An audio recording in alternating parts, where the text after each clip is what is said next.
And hello, movie lovers, and how are you everyone doing tonight? Look, for tonight's podcast episode, I have my good friend James Oster over here with me from JoeBlow.com. Say hello to everybody. Hey guys. And we are going to be reviewing the 2015 Mad Max Fury Road movie starring Tom Hardy and Charlize Theron. And I just want to say this movie is one of my favorites. The stunt work is fantastic in this movie. What I liked about this film is the fact that you don't have to go and see every Mad Max movie down what's going on in it. It's its own movie, its own entity. It's something that is very, to me, I think it's actually missing something today, to be honest with you. Whenever you look at reboots and remakes and stuff like that, you can still have a continuation of a character that you love.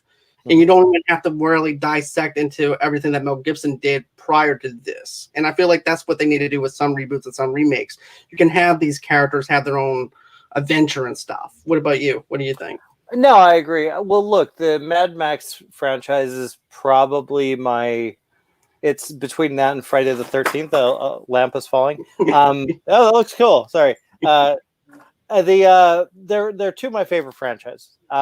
Specifically with Mad Max, I'm going to move. I have a severed head. I just had to move that. Specifically with the Mad Max, they all tell a different story. And I remember when this film came out, when Mad Max Fury Road, a lot of people were like, well, he's not in it that much, or he doesn't do a lot. Well, no, he never does. He did it in the first movie. That's it. In Road Warrior, it's about the people he saves, the kid, and all those people. And Beyond Thunderdome, it's about the kids. This is just about George Miller knows how to tell a unique story with each of these films.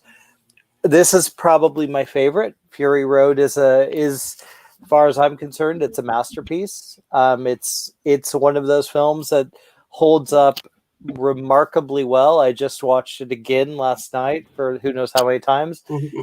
And it's such a work of art. I mean, I was really taken aback by. I was watching some of the scenes that don't get talked about. The ones that, like, specifically the one where they're in the car and they've just seen the ravens and all that stuff, and you see the women with the light in back, and they're bathed in color, while Max and Furiosa are just in the stark blue. My God, it's beautiful. I mean, it's every shot is just the scene where she finds out about the secret about the many mothers that they've gone, and the green place is gone. Oh my God, what an absolute emotional, powerful sequence. And she does more in that scene than some actresses or actors who give, a 2-hour bravura, whatever, you know what I mean, a great performance in a feature film. It's really, it's a stunning film. It really is on every level.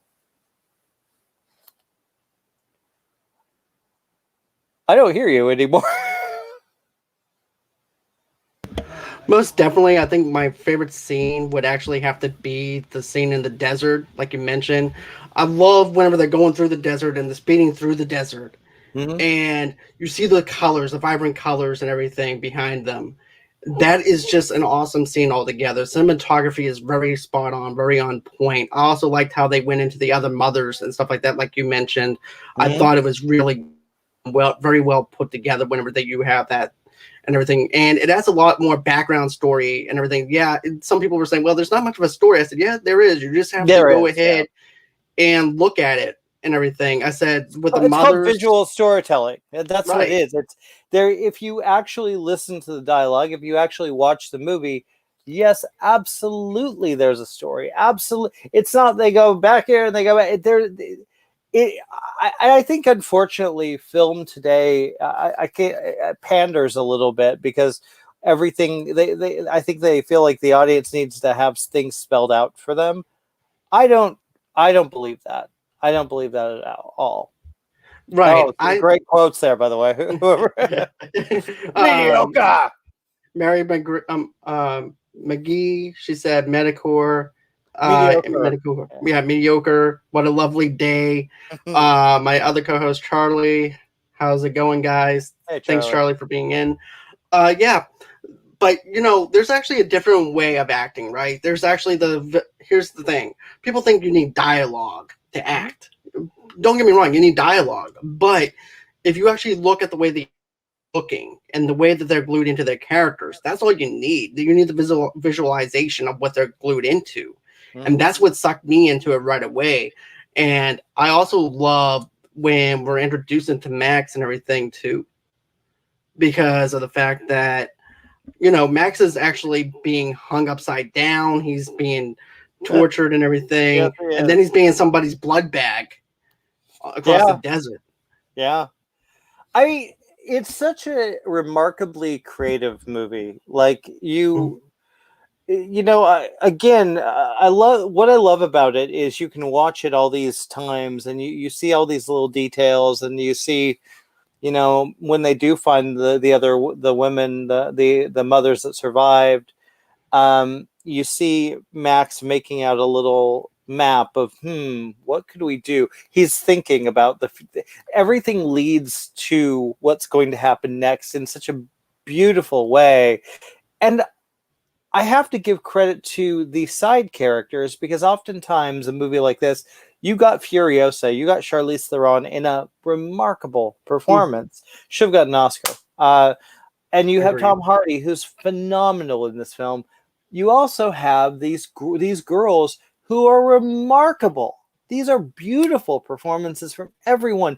Nux, obviously, he's great. These are characters that you give a shit about. Oh, wait, can we start? I always forget. Yeah. Go on ahead. Okay.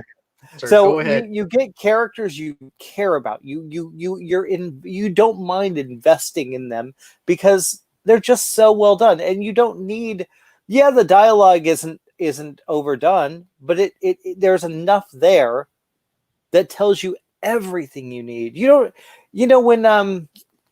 When she talks about her mother passing, when the mother's asked, and they do that thing, and she's like, oh yeah, that memory of that. I'm doing it wrong, but it's such a beautiful moment. I mean, this is a beautiful film on every level.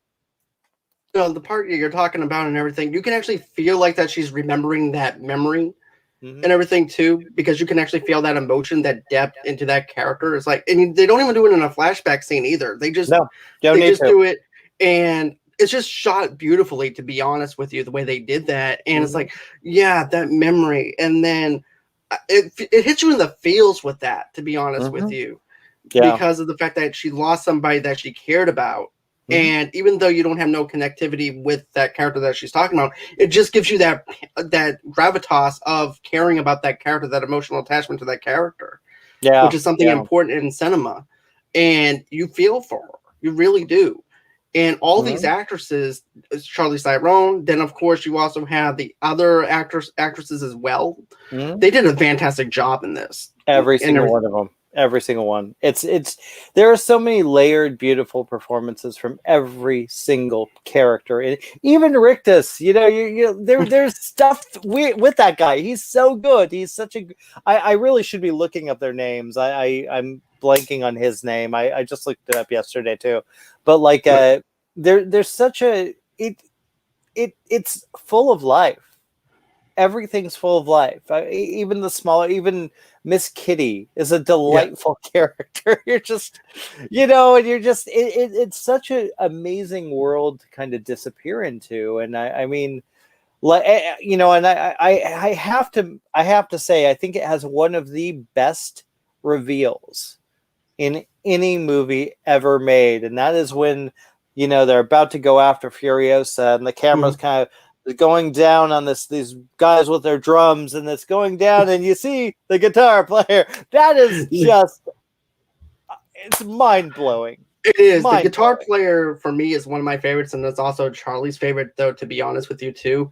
And it kind of reminds me of Slipknot in the desert, kind of. It actually feels like a Slipknot concert with the guitar guy and everything, and they're having the drums. It feels like it has their own theme whenever you think about it. The characters are making their own theme out of what's going on. Oh, it is. Absolutely. Absolutely. I love that, though. That's something. Eating my popcorn. It didn't even feel like a 2 hour long movie. I'm just eating my popcorn, getting my fill, and at the time at the cinemas, and then even now, I'm just having a good time being enticed into these characters again, just having a good time on the desert with Mad Max and everything. And also, too, you also feel something for Charlize Theron's character because she wants to get out of that prison. She wants to break free from that because of the fact that they're holding water and supplies again, and they're not getting what they need to survive. Yeah. It's all going towards this one person that doesn't give a shit about them or anything like that. And she wants what's best for her. Max just wants to get the hell out of there. So they all have their own story and their own doings. And that's what I liked how it ended like that, though, too. It's like, look, I'm going to help you from this point, but after that, I'm done and I'm going to go on my own way. It's a beautiful ending, and it's also a very hopeful ending. And which is interesting because there is a line that, well, hope is a dangerous thing. You're not, I don't think I said that right, but you got to be careful about having hope because it's just going to break you. And I think there's that moment where, yeah, maybe there is a little hope. Maybe it's a little okay to be a little hopeful because what they survive is miraculous. I mean, but even then, it never feels like impossible. It never feels like no way that would never. Already, I remember seeing this movie in the theater, right? And I remember some random guy in the audience was walking out. He's like, "Oh no, I like it too much CG." I'm like, do you know what movie you were just watching? He's like, "Yeah, dude, the fire coming out of the guitar." I'm like, "That was real, dude. That wasn't CG." I mean, maybe there's a little assist, but literally most of the film is practical, and CG is done sparingly just to remove buildings or remove some of the stuff that just to make it look deserty, but and like the guitar flying out at you, but so much of it is practical, and you feel it. You feel it definitely do. Because I actually did feel like I was in the desert with them, being hot as hell inside that desert with them, to be honest with you. And that's also another thing, though, too. Filming on that set was chaotic behind the scenes. Everybody was at each other's throats during that time. And there is practical effects in this movie. Yeah, that might be a little bit CGI, like you mentioned, but it's some of the CGI is actually needed to actually compensate for the practical. But it wasn't too much where it took me out of it or anything like that because I knew what I was getting. I knew Mad Max's practical effects. You're getting him in the desert. He's speeding through the desert. He's the road warrior, for crying out loud. Yeah. And that's what the premise is. And if you're expecting any more, you're going to probably get disappointed in it. But, I knew what I was getting. And also, too, I also have to say the stunt work, the choreography for the fights and everything was just fantastic. Incredible. Especially when they're using the catapults to the polecats. The catapults was awesome. Well, that scene that is Tom kind of dangling around on those damn poles. I mean, it's like, dude, it's insane. And I think that's what I love about George Miller is that he, as much as he puts into the visuals, as much as he builds this creative, crazy, insane world, he doesn't really skimp on the characters. If you notice, like all of the Mad Max movies are generally well reviewed, and yes, that includes Beyond Thunderdome. While it's not everyone's favorite, it's still it's like 80 something in Rotten Tomatoes. But when it came out, critics were praising it. A lot of people praise it, and there's a lot of good in it. It's not a bad movie. I don't think, but it's no Fury Road. Definitely not Fury Road at all. Also, too, I like I actually like the Dome one though too myself. I actually liked it, to be honest with you. And you do need background story because it's your very first time being introduced into Mad Max. But once you get settled into his character, you don't need that story anymore. He can go on his own adventures. Yeah, well, the only one that had the really story was the first one, Mad Max. Right. And that was, okay, sure, that's what's going on. He's, he lost his family and now and even then he's not in the whole movie. There's a few moments that takes a while for him to really get into the action in that film. So I love the fact, and I love the kind of cheesiness of those movies, especially the first one, that kind of low budget B movie feel. I think that's really charming, especially knowing that, again, the stunts are practical and all Right. that, and of course you have some really colorful characters, including, of course, a Morton Joe, who I've got to get his name. I'm sorry, I'm blanking. Hold on. Talk amongst yourselves. Okay, it's okay. But another thing though too is I do love the guy that he's using as a blood bag. Not Tom Hardy, but that character in particular. Nicholas Hoult. Yeah. Nux. Yeah, Knox was my favorite, to be honest with fantastic. you. He's like the underdog in this film, if you think about it. It's like he wants to be appreciated. He wants to show some type of appreciation for what he's doing. Mm-hmm. And it just seems like he gets looked under from all his other peers and everything. Like he's the underdog of that group. He's a runt. He's kind of a runt. And yeah. He's sickly. He's they even say, like, you can't go to battle. You're barely gonna last a day. He's got his little buddies here on his neck that are gonna tune away at his windpipe. It's a marvelous performance. He's really wonderful in that film. Nicholas Hoult is always a very good actor. He's a very talented actor. But yes, he really went above and beyond in this. And I meant to say Hugh Keys Byrne, and who unfortunately passed away recently. But he was the toe cutter, I believe, in the first Mad Max, I believe. Yeah. So that sounds right. Yeah, I've got to look it up, but I believe he was.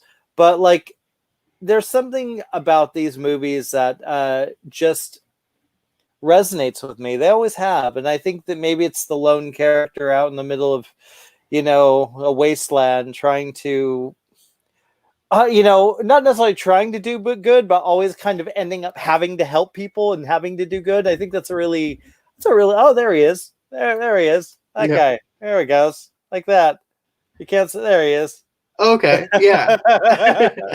But yeah, I definitely love, to be honest with you, that's what I love about it though. It takes place in the desert and he's doing his thing and he gets caught up in something that he's trying to get out of. And he just gets caught up in somebody else's drama pretty much. Yep. And doesn't mean to be there.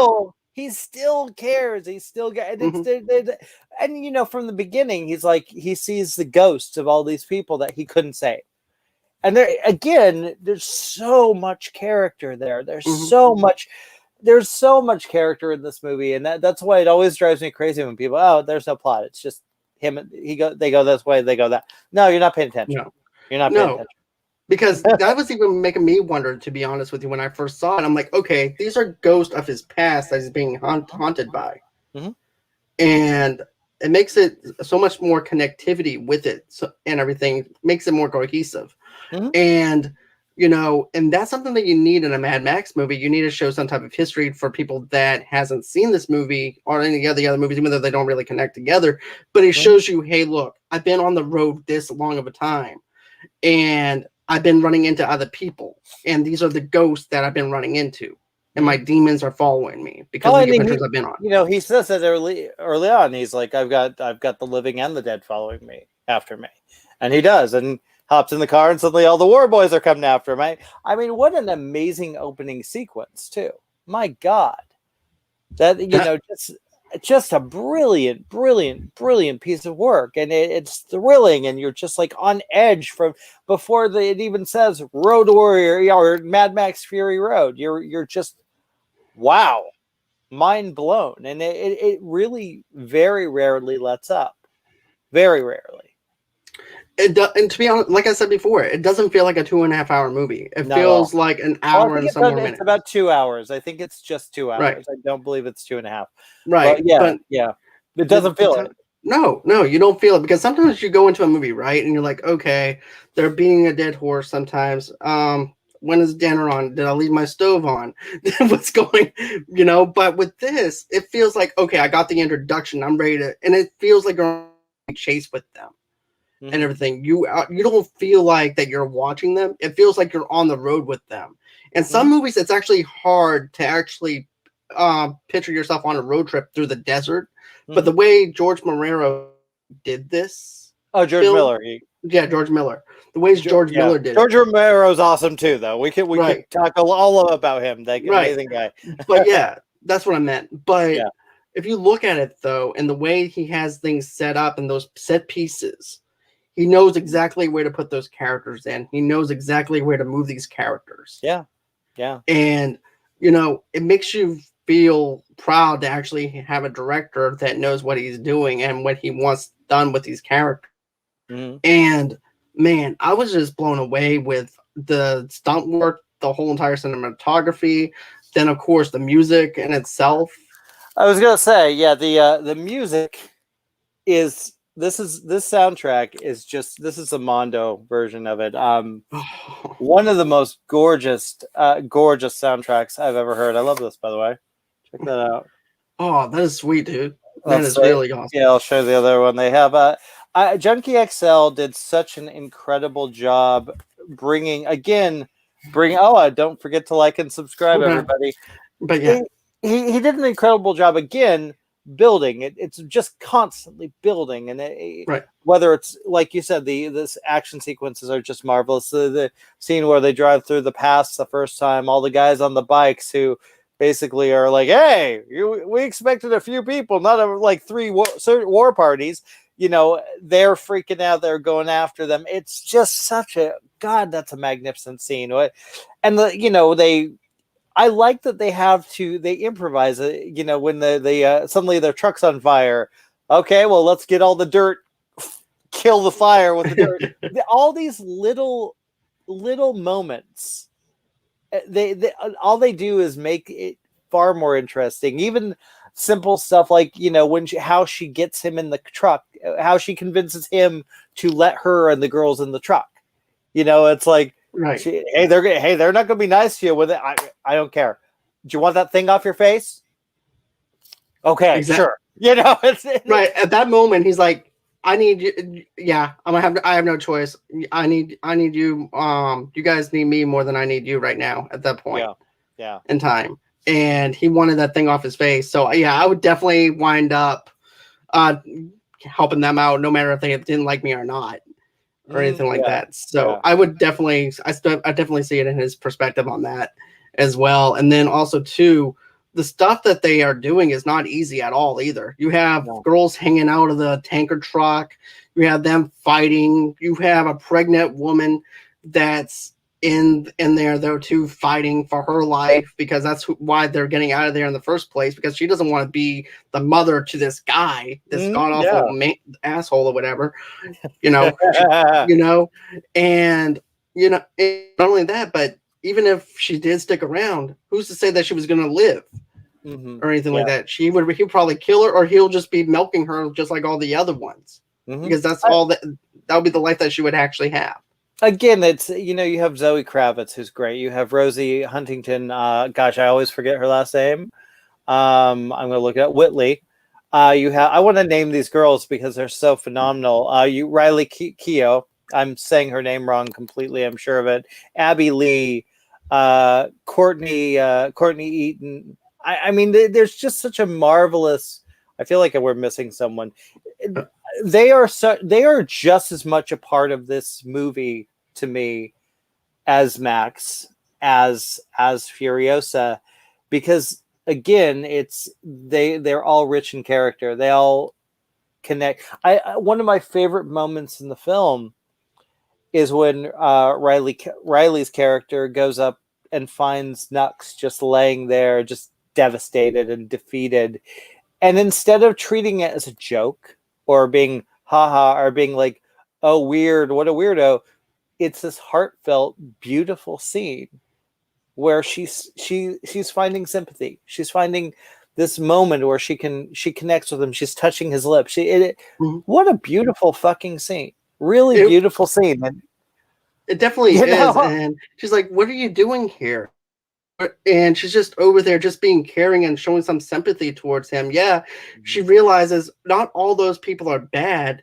There are some good ones that's within that group that's just been brainwashed with that other guy in control of it and of that whole entire thing. And there's just beauty in that, where you actually have someone who didn't think he had a chance of survival to find love with somebody that is the complete opposite of who he is, as was also the complete opposite of who she is. Mm-hmm. And it's just something beautiful that, from that angle, you don't see for the very first time. Like you said, you can watch this movie over and over again and you can pick up on something new. And that's something that I appreciate from it, to be honest with you. And that scene alone is beautiful. It actually will hit you on your heartstrings a little bit, to the point where you might actually tear up in a guy movie kind of thing. But, but it's just great. How do you feel about the black and white version? I love the black and white version, to be honest with you. Me too. Because here's the thing. Some black and white movies, some movies that are in color that they add into black and white, sometimes you can tell that they're just doing it just to be doing it. It doesn't really add anything to it. Wolverine did an excellent job at that. Logan's great. Logan was perfect in black and white. This is a perfect adaptation into the black and white scenario, because you can watch this film and you get a whole new perspective, right? You actually can actually feel the desert heat still. You can actually feel the emotion more whenever it comes down to that love scene that you mentioned. And also, too, even when the woman is crying because she lost somebody and everything, too, in her past. And even Mad Max's demons, the demons part at the very beginning sticks out a whole lot more in this black and white version versus this color version, at least to me. What about to you? It's funny because I was such a fan of the film. When I found out about the black and white, I think I saw the black and white version in theaters the first time. And I was a little bit like, well, kind of the beauty of this movie is the colors, the use of colors. The color scheme. Gosh, it's like, is that going to kind of defeat the movie a little bit, or maybe make it not as special? Weirdly enough, it's hard to explain, but it doesn't feel different, but it is. It feels like it's a different viewpoint, and I do think it highlights some of the maybe more of the emotional characters, but it looks gorgeous. It looks amazing. I was shocked at how well the colors translated, and it didn't look just like, oh yeah, this is someone fooling around with the controllers on the TV and making it look black and white or something. Like, I don't even know if you can do that now. I'm sure you can, but I never do that on my TV. But it's a gorgeous. You could tell they took time and to really put thought into why they were doing it and making it look beautiful, and not hurting the feel and the mood and and just the experience with it. Yeah, exactly. And I've seen this movie in 3D. I got to catch it in 3D at Man's Chinese. Oh, how was it in 3D? It was good. It was good. I mean, it's funny because now I haven't seen a 3D movie. Since Friday the 13th Part 3 and my Friday the 13th set. It was surprisingly good for a movie that was not shot in 3D. It did work. It worked really well. I saw this movie a lot in theaters. I was constantly going. I think I saw at least 10 times in theaters. Oh, wow. That's awesome, though. That's great. Here's the thing. I actually didn't get to see it in 3D. I didn't know that it was available in 3D until you told me. So that might be something I might do later on, just to see how it would be. But, that was something I was worried about, though, too, was the color scheme of how it was actually going to fit in. Is it going to still entice me enough to care about it being in black and white? And it adds everything. To be honest with you. They're both marvelous. It doesn't really, certainly didn't diminish the quality. This is what Charlie said, too. He goes, I was really excited to see this movie, and the nothing but positive word of mouth increased my anticipations for this movie. But once I watched it, I just felt underwhelmed. Watch it again, Charlie. It's one of those, and maybe it's just not your thing. Maybe it's just you. Look, there's several movies that I've been to where I hate Forrest Gump. I hate that movie. I think it's terrible. It's just just not nostalgia, just overload. So it's okay that if it doesn't work for you, but I feel like there's a lot of really interesting moments that I think stand out when you see it again, when you see it repeated. And I think it makes the film a better film. And keep in mind, all of it's real, all of it's action, all that action, all those cars, all that's happening. This isn't fake. When they're driving, they're driving. And there's a lot of emotion there. There's a lot of it. I remember first seeing it well before it came out, because I did some interviews for it, and I remember like literally everyone in the audience were like, "Can we watch that again? Like now?"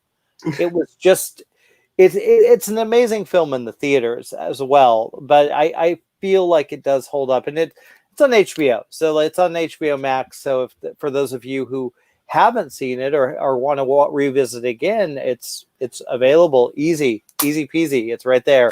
So I do recommend Charlie giving it another watch, maybe a couple. Maybe it'll grow on you.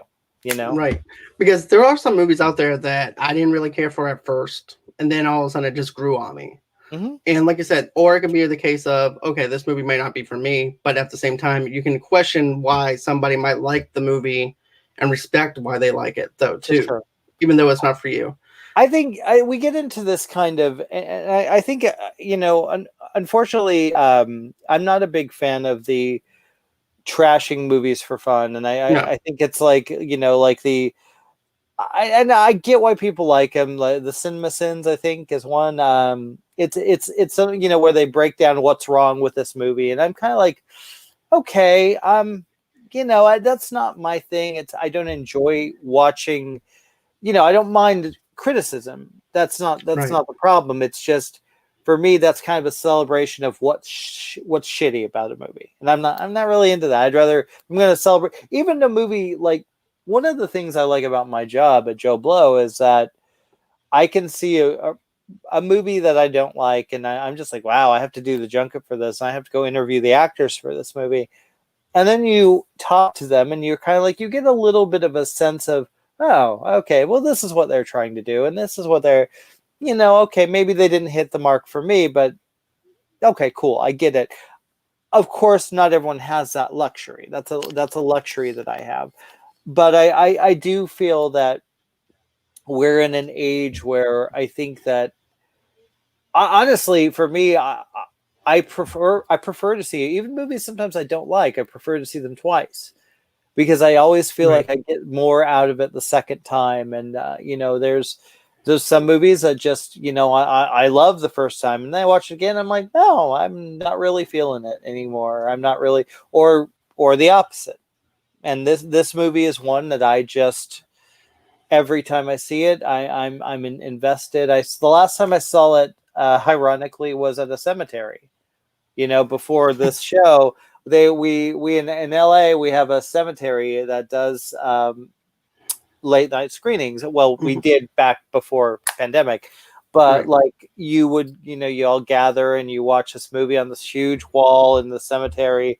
And it's beautiful night, and it was, and they had a car from the movie, and it was, and I remember watching it on the big screen again. It had been a while since I'd watched it. It's legitimately one of my favorite films.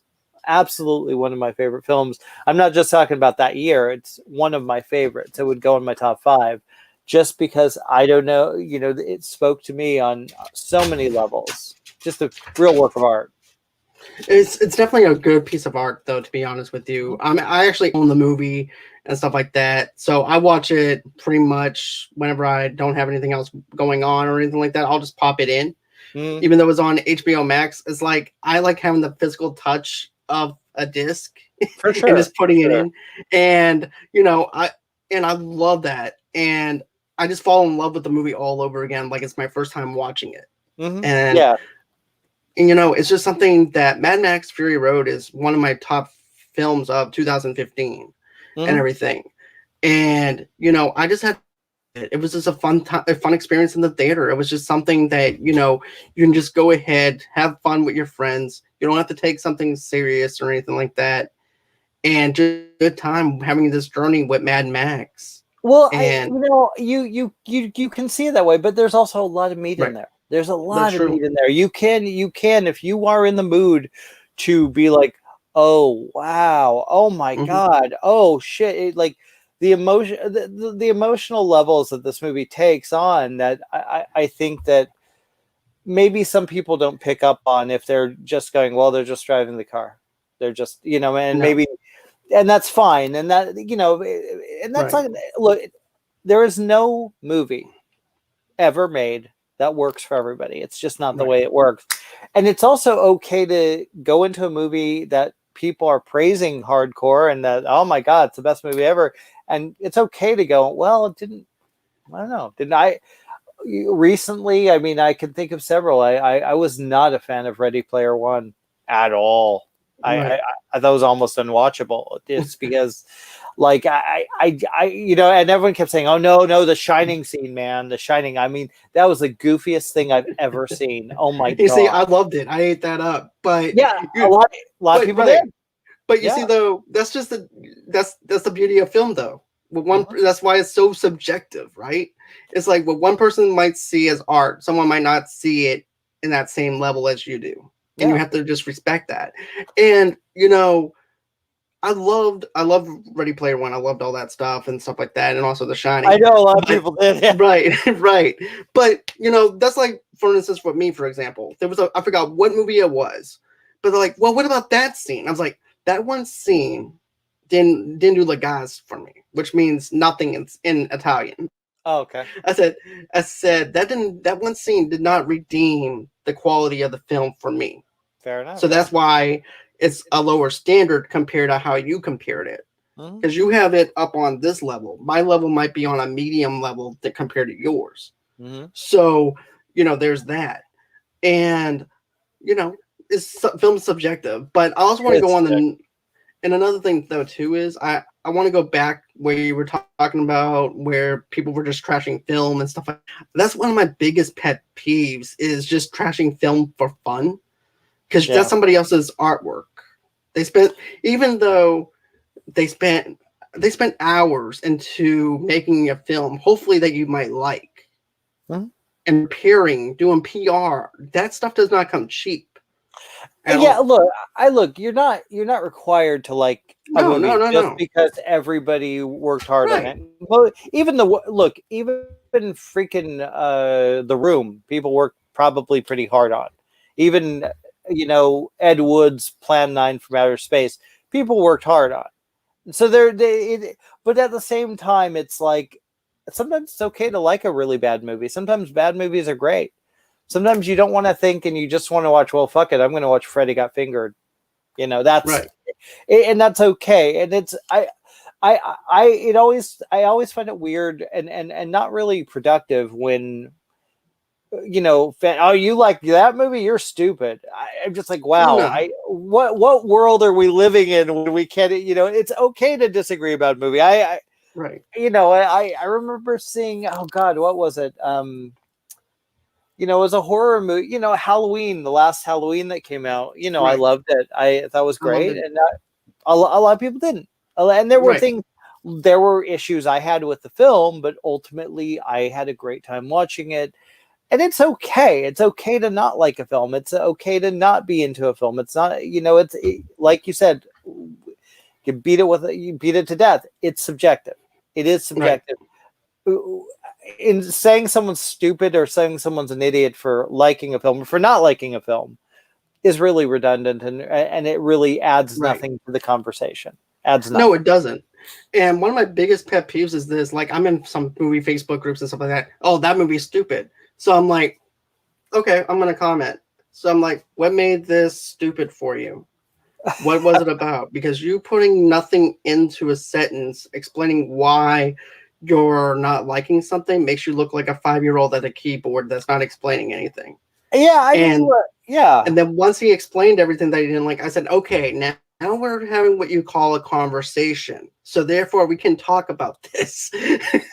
Well, I mean, look, to be fair, it's Twitter, it's Facebook. It's like sometimes it's easy to just go like, oh gosh, I just saw so-and-so. God, that sucked. I mean, sometimes that's all you have to say, and that's fine too. It's not necessarily, but when it becomes nasty, that's what when it's to go, oh, go fuck yourself because you like this. Right.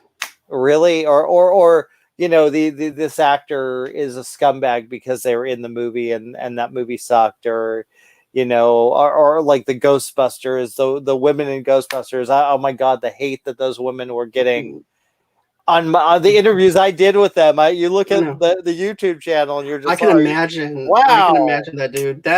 That was just, how dare they take a job? How dare they? Whoa. Right. And it's that kind of toxicity I'm not a fan of, but it's kind of hard to ignore that.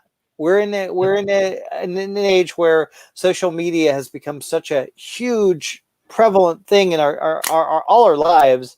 Well, not everyone's lives. Some people don't give a shit, but many of our lives, and it's very easy to kind of get sucked into that kind of negative energy, and right. Yeah, you gotta be careful of that, because definitely it's okay to not like a movie. It's okay to despise a movie. Nothing wrong with that. It's okay to love a movie. It's okay to think a movie's okay. Exactly. Most definitely. Let's see. Unless we actually have Mad Max. You're wrong. I agree. I might actually question your logic of why you don't, but I'm not going to dog you out for not liking it. That's for sure. We do have some people in the chat real quick. Okay. This is what Jenny says. She goes, I'll try to give a second. Well, that's Charlie. I will try to give it a second chance. Thanks for the advice. The effects were really cool, like I mentioned above. Mm-hmm.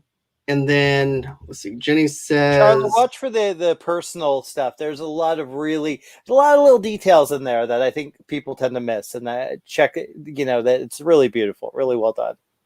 Most definitely, man. I mean, Charlie, like we mentioned before, there's the ghost that's following the demons that are following Max.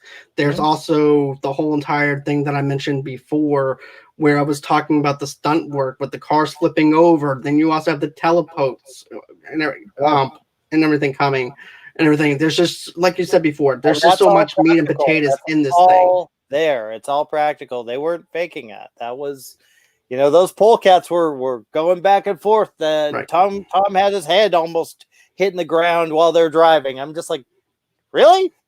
It's a lot. That's a lot, guys. I'll be exhausted that whole entire day. I'm like, okay, I'm dead. I know, seriously. What the miraculous thing about it is, nobody got hurt. You didn't hear about it. I mean, I'm sure someone got maybe hurt a little bit, but that's a movie you're just like, how do people not get hurt during this? Because it's so physical and so intense. But that's what happens when you get a good director who knows how to film an action sequence and how to cast it and how to shoot it and how to deal with all the elements that go into it. It's a real skill that George Miller has. And, the guy can make talking penguin movies too, singing and dancing penguin movies. So, hey. Exactly. And it just shows you the care that he has for his actors and actresses and the respect that he has for them. Yeah. And everything too, which is something that I really admire about him. He knows how to get the best out of his actors and actresses, and that's the job of the director. Absolutely.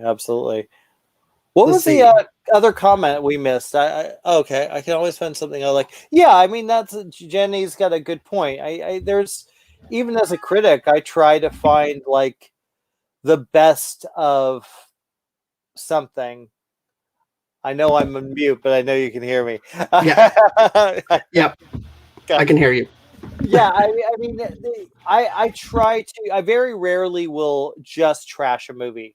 I'll always try to go, well, at least this person gave a good performance, or at least there was a moment here that works. And I think that is important to find in film.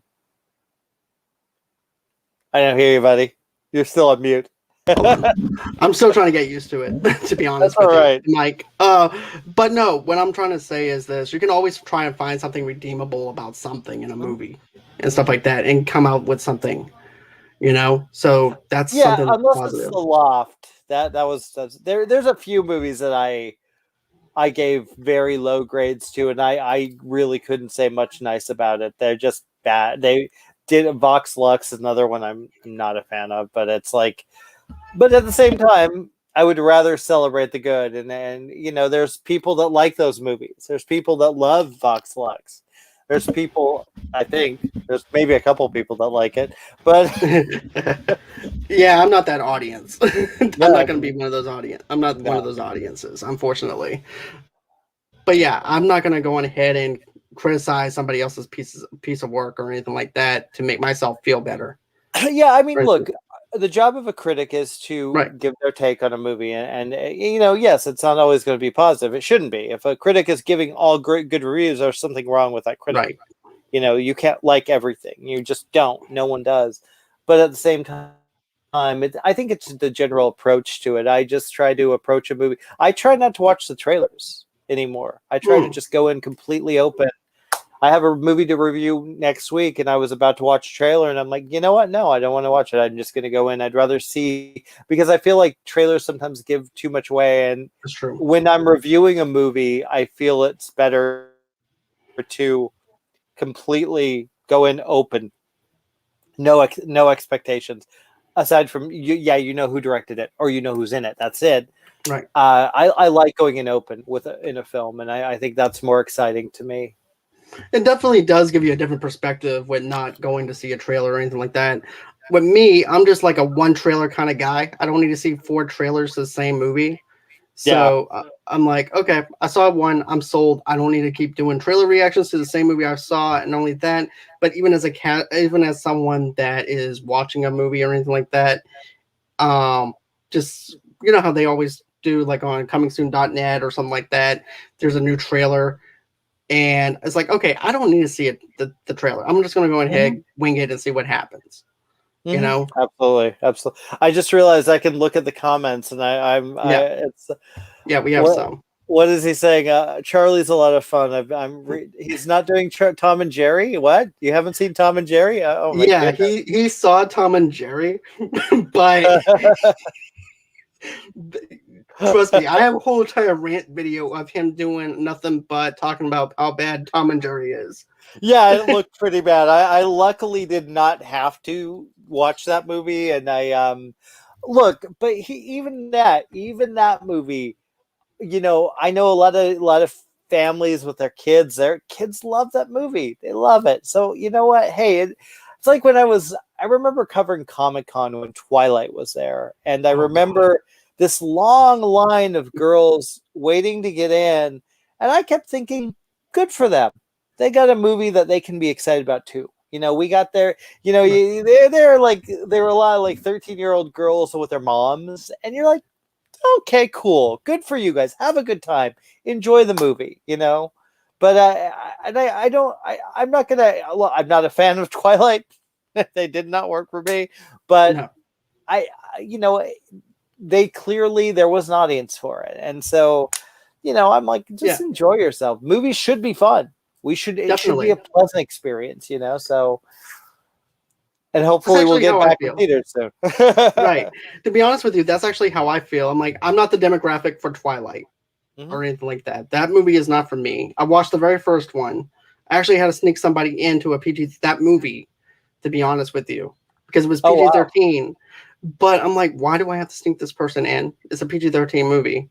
Really? Over at Cinemark, believe it or not, they actually had the thing plastered on here that nobody under the age of such and such. I'm like, you guys are making such a big deal out of a teenage. Come on. Exactly. Did they watch the movie? Did they know what happens? Like, literally, there's nothing in that movie that's offensive. No, there's nothing in there that indicates anything graphic, which is something crazy. PG-13 tween drama, you know? Exactly. Let's see. We actually have some more. Let's see.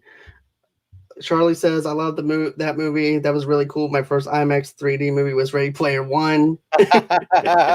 Hey, good for you, man.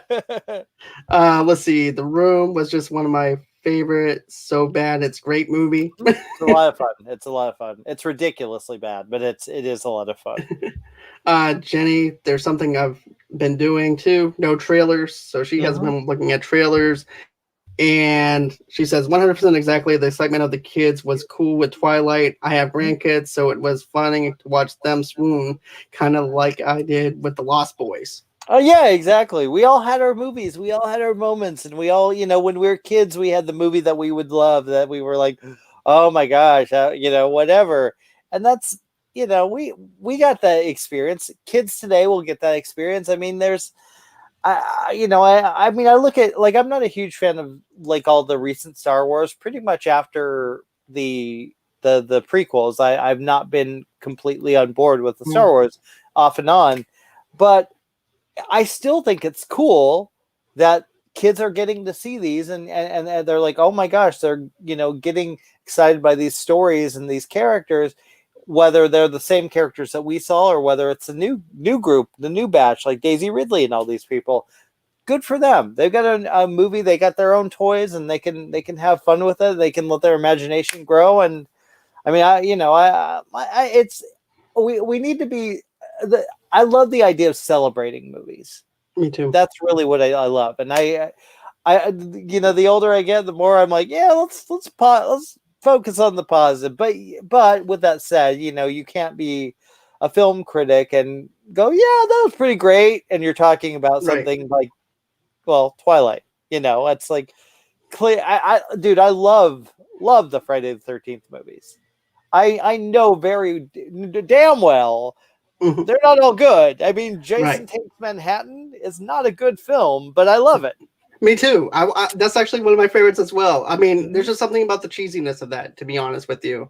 Yeah. I remember, here's the thing. I remember one of my friends, he wanted me to review a movie, right?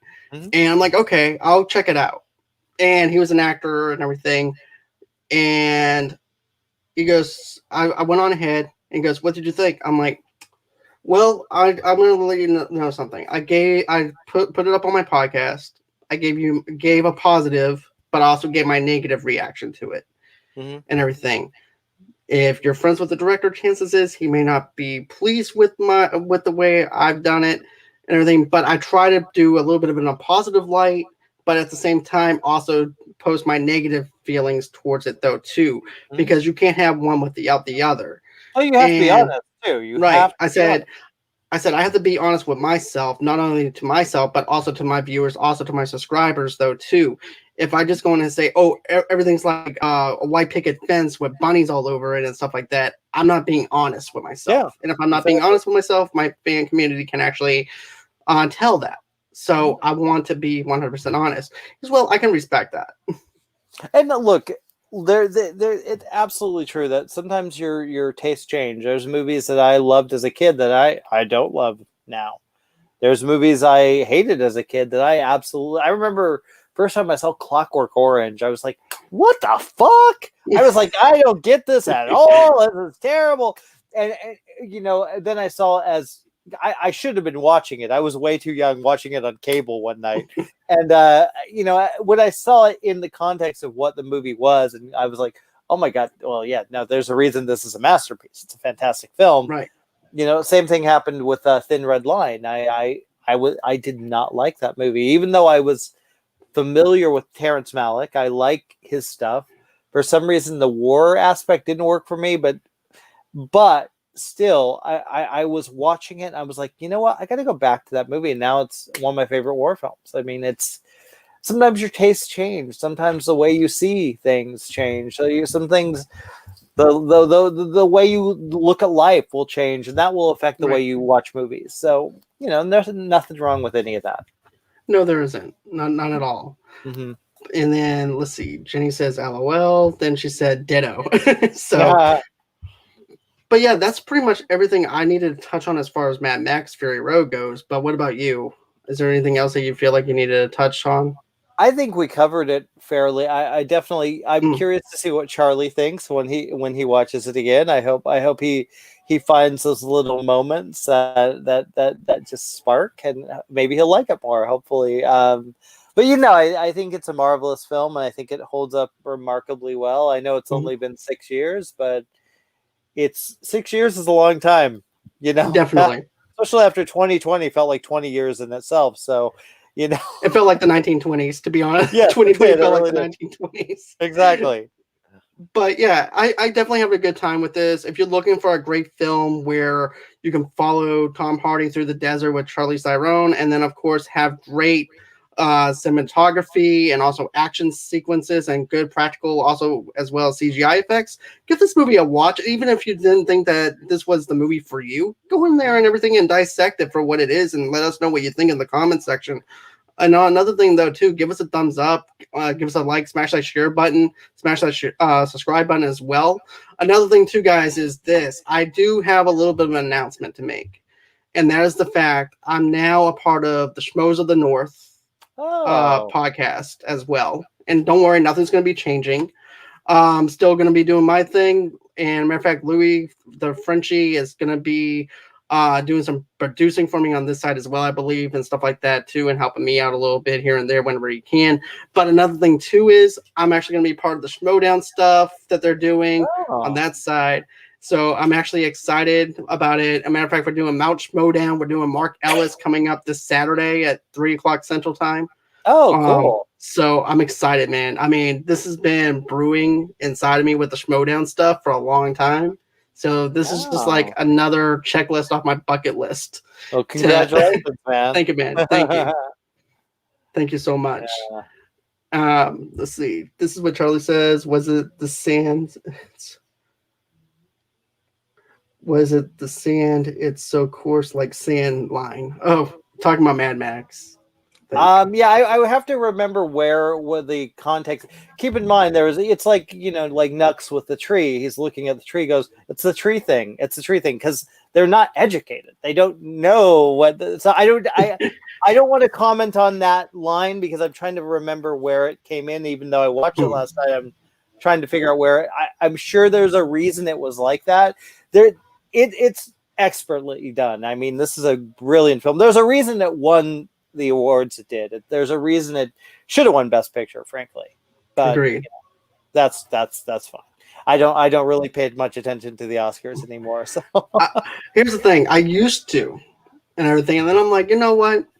I'm gonna let them have their party. I'll have mine. I'm gonna put on my movies, whatever I think is Oscar worthy. That's what I'm gonna be playing. So I mean, look, that's my thing. Yeah, look, the Oscars are. I know a lot of people still like it, but I'm like. Look, I would be thrilled to see Promising Young Woman take a bunch home this year. But I'm not really too invested.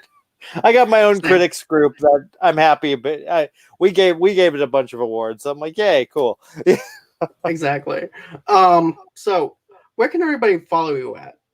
Okay, cool. Yeah, Joe Blow, of course, joeblow.com. I'm also on Cosm. You can see my series where we talk to horror legends and horror authors and horror everything from Kevin Smith to Patrick Lussier. To Jake Gable will be our next episode. That is Sounds Scary. It's on Cosm. And I also, of course, have Something Stony on every Friday live at 8, where me and my co-host get high, so enjoy that. And of course, Twitter, Jimmy to the O, Facebook, James Oster, Jimmy to the O or James Oster, one of those on Insta, all that crap. I'm all over, and I'm on Cameo, so whatever with that. But I'm on Cameo. Let's see here. This is also what Charlie said real quick too. He said, and the Clockwork Orange members are in Space Jam 2. Talk about awkward. Yeah, right. Even It is in that movie though too. I'm just shaking my head. That was just a rough trailer reaction to get through, to be honest. I haven't watched it. I'll be honest, I never really got into Space Jam the first time, so right. Yeah. I'm not sure. I mean, if I have to, I'll see it, I'll check it out, and I'll be open to checking it out, but hey. Exactly. It's not one of those movies like, oh my God, I got to go rush out there now and see it type of thing. So yeah, I'm on that same level on some movies too. Mm-hmm. So anyways, guys, if you guys want to, you guys don't have to. I do have a GoFundMe page for the podcast. This is just to keep the Movie Lovers Unite. Just go to www.gofundme.com/Movie Lovers Unite, movieloverspodcast.com. And then, of course, you can follow me underneath Movie Lovers Unite, TV Lovers Unite on Facebook, and also underneath the same name on Instagram as well. You guys can also follow me on Twitter at Movie Lovers Unit over there, on Stereo as well at Movie Lovers Unit. And then, of course, we also have a Pinterest page as well at Movie Lovers, TV Lovers Unite. And then also, too, I want to actually mention this. Like I said before, I'm going to be on the Schmoes, the North and everything. As a matter of fact, we're doing an after show for the Mighty Ducks on Monday nights. And of course, I'm also doing my Mafia Talks Monday still. So you're going to be getting that soon too, because we're doing our Sopranos, and we're in the final stages of our Sopranos stuff. Ooh, and then enjoy. also, it's great, man. I mean, if you're looking for a great comical type of thing, just sit back and relax kind of episode, just go on ahead, subscribe over to our audio only podcast and everything. It is fantastic. Nice. Thanks. And then also too, we also have Falcon and the Winter Soldier after shows on Friday at 8 o'clock Central Time, 9 o'clock Eastern, 6 o'clock Pacific Time. And of course, guys, go ahead, smash that share button. Don't forget to subscribe. Hit that like. Go on ahead, follow Jimmy to the O as well. Show him some love over there as well. And always until next time, guys, it's been real. It's been fun. I can't wait to do this again. And bye-bye.